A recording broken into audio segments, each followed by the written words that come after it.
പെരുമ്പാവൂരിൽ 110 ഗ്രാം ഹെറോയിനുമായി 4 ഇതര സംസ്ഥാനക്കാർ പിടിയിലായി. പെരുമ്പാവൂർ ACPയുടെ പ്രത്യേക സ്ക്വാഡിന്റെ പരിശോധനയിലാണ് ലഹരി വസ്തുക്കൾ പിടിച്ചെടുത്തത്.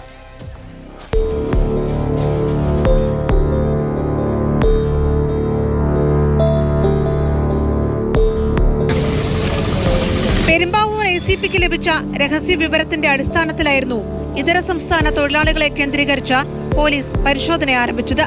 ആലുവയിൽ നിന്നും ഓട്ടോറിക്ഷയിൽ കൊണ്ടുവന്ന 110 ഗ്രാം ഹെറോയിനാണ് പ്രത്യേക പോലീസ് സംഘം പിടികൂടിയത്. പിടിയിലായ 4 പേരും അസം സ്വദേശികളാണ്. അസം സ്വദേശിയായ ഷുക്കൂർ അലി, സബീർ ഹുസൈൻ, റമീസ് രാജ, സദാം ഹുസൈൻ എന്നിവരെ വിശദമായി തന്നെ ചോദ്യം ചെയ്തു വരുന്നു. 10 ലക്ഷത്തിലധികം രൂപ വില വരുന്നതാണ് പിടികൂടിയ ഹെറോയിൻ.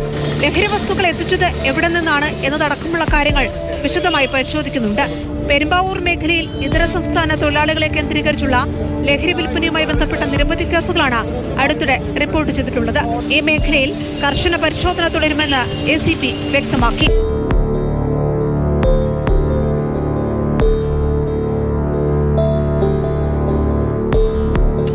മാതൃഭൂമി ന്യൂസ്, കൊച്ചി.